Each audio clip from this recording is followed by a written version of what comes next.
Formula ఈ car race కేసులో ED దూకుడు పెంచింది. నేటి నుంచి ఈడీ విచారణ చేపట్టనుంది. ఏసీబీ నుంచి వివరాలు తీసుకున్న ఈడీ కేటీఆర్ కు, ఐఏఎస్ అరవింద్ కుమార్ కు, హెచ్ఎండిఏ చీఫ్ ఇంజనీర్ బిఎల్ఎన్ రెడ్డిలకు నోటీసులు ఇచ్చింది. ఇవాళ ఈడీ ముందుకు హెచ్ఎండిఏ మాజీ చీఫ్ బిఎల్ఎన్ రెడ్డి హాజరు కానున్నారు. రేపు అరవింద్ కుమార్, ఈ నెల 7న కేటీఆర్ ను ఈడీ అధికారులు విచారించనున్నారు. హెచ్ఎండిఏ నిధులను విదేశీ కంపెనీలకు బదిలీ, ఫెమా చట్టం ఉల్లంఘనపై విచారించనున్నారు ఈడీ అధికారులు.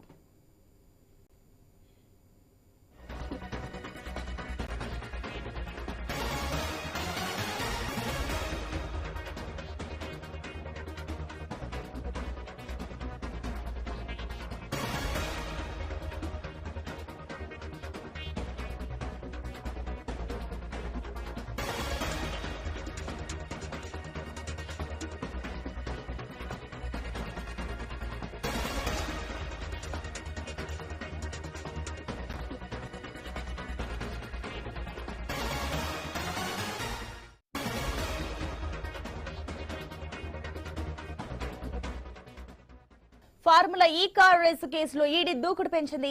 నేటి నుంచి ఈడీ విచారణ చేపట్టనుంది. ఇక ఏసీబీ నుంచి వివరాలు తీసుకున్న ఈడీ కేటీఆర్ కు, ఐఏఎస్ అరవింద్ కుమార్ కు, హెచ్ఎండిఏ చీఫ్ ఇంజనీర్ బిఎల్ఎన్ రెడ్డిలకు నోటీసులు ఇచ్చింది. ఇవాళ ఈడీ ముందుకు హెచ్ఎండిఏ మాజీ చీఫ్ బిఎల్ఎన్ రెడ్డి హాజరు కానున్నారు. రేపు అరవింద్ కుమార్, ఈ నెల 7న కేటీఆర్ ను ఈడీ అధికారులు విచారించనున్నారు. హెచ్ఎండిఏ నిధులను విదేశీ కంపెనీలకు బదిలీ, ఫెమా చట్టం ఉల్లంఘనపై విచారించనున్నారు ఈడీ అధికారులు. దీనికి సంబంధించి మరిన్ని డీటెయిల్స్ మా కరెస్పాండెంట్ రవిచంద్ర అందిస్తారు. రవిచంద్ర, ఈ రోజు హెచ్ఎండిఏ మాజీ చీఫ్ బిఎల్ఎన్ రెడ్డి విచారణకు హాజరు కాబోతున్నారు కాబట్టి ఈ విచారణలో ఆయనకి ఎలాంటి ప్రశ్నలు సంధించనున్నారు ఈడీ? అయితే సునీత, ఇవాళ ఫార్ములా ఈ కార్ రేస్ సంబంధించిన కేసుకు సంబంధించి ముగ్గురు నోటీసులు గతంలో ఏసీబీ ఇచ్చింది. వివరాలు సేకరించింది ఏసీబీ. సేకరించినట్టుగా వివరాలని ఏసీబీ దగ్గర ఈడీ కూడా రిపోర్ట్ తీసుకుంది. దీంతో ఆ తర్వాత ఈడీ కూడా కేసులు నమోదు చేసేసి దీని మీద నోటీసులు ఇచ్చేసింది. మొదటగా బిఎల్ఎన్ రెడ్డి 2వ తారీఖు అంటే ఇవాళ హాజరు కావాలంటూ ఆయన గతంలో హెచ్ఎండిఏ చీఫ్ ఇంజనీర్ గా పనిచేశారు. ఆయన కనుసన్నల్లోనే ఇదంతా జరిగింది.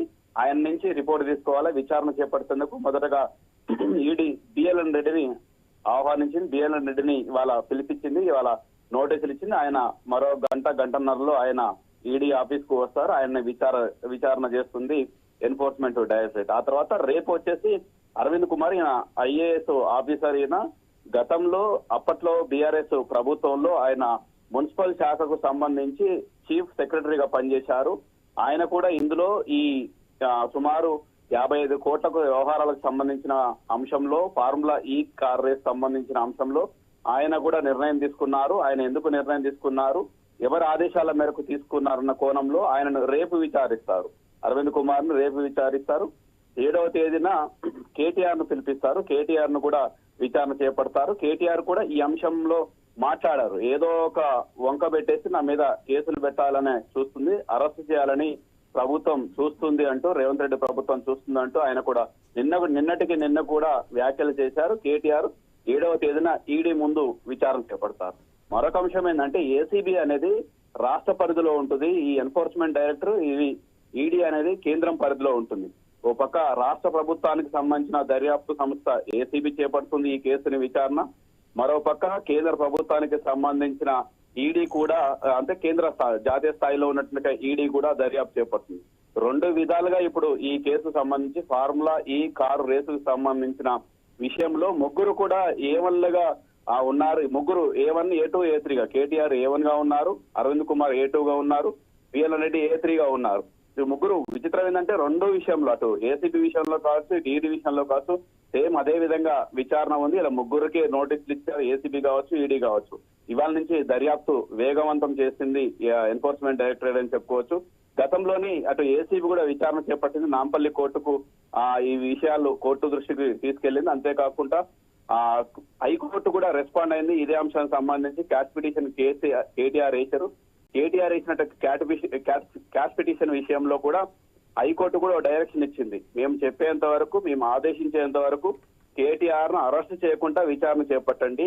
ఈ కేసులో పూర్వాపరాలు పరిశీలించిన తర్వాతనే కోర్టు నిర్ణయం మేరకు, ఆ తర్వాత కోర్టు ఆదేశాల మేరకు తదుపరి చర్య తీసుకోవాలి. కాకపోతే విచారణ చేపట్టనంటూ అటు ఏసీబీకి హైకోర్టు ఆదేశాలు జారీ చేసింది. ఓ పక్క ఏసీబీ, మరో పక్క ఈడీ దర్యాప్తు, ఫార్ములా ఈ కార్ రేస్ సంబంధించి దర్యాప్తు వేగవంతమయ్యానని చెప్పుకోవచ్చు. ఇవాళ నుంచి ఈడీ కూడా ఇక దూకుడు పెంచుతుంది. ఇవాళ కావచ్చు, ఇవాళ బిఎల్ రెడ్డి ఇచ్చేట్టుగా స్టేట్మెంట్ ను రికార్డు చేస్తారు, రేపు అరవింద్ కుమార్ ఇచ్చేట్టుగా స్టేట్మెంట్ ను రికార్డు చేస్తారు, ఆ తర్వాత కేటీఆర్ ను పిలుస్తారు. వీళ్ళు ఇచ్చినట్టుగా రిపోర్ట్ ని, వీళ్ళ వాంగ్మూలాన్ని కేటీఆర్ కు ప్రశ్నలు సంధిస్తారు. ఎందుకంటే బిఎల్ఎన్ రెడ్డి మీ పేరు, ఒకవేళ ఆయన ఎవరి పేరు చెప్తారు, ఎవరి ఆదేశాల మేరకు నిర్ణయం తీసుకున్నారు, హెచ్ఎండిఏకి ఇంత పవర్ ఉందా?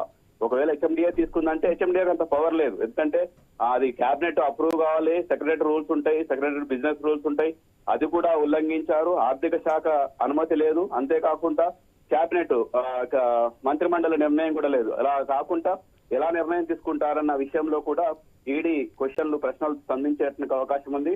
ఇవాళ హెచ్ఎండిఏకి సంబంధించిన విషయాల్ని బిఎల్ రెడ్డి నుంచి తీసుకుంటారు. రేపు వచ్చేసి అరవింద్ కుమార్ నుంచి, మున్సిపల్ శాఖ నుంచి ఆయన ఆదేశాల మేరకు ఆయన సంతకంతో ఈ విధంగా ఆ తర్వాత బదిలీ అయినాయి.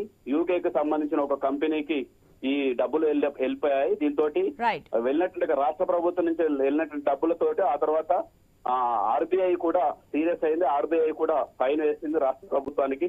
ఎందుకంటే ఒక రాష్ట్ర ప్రభుత్వాన్ని ఒక దేశం నుంచి మరో దేశానికి 8 కోట్ల కంటే ఎక్కువగా బదలాయింపు చేసినప్పుడు ఖచ్చితంగా ఆర్బీఐ అనుమతి తీసుకోవాలి.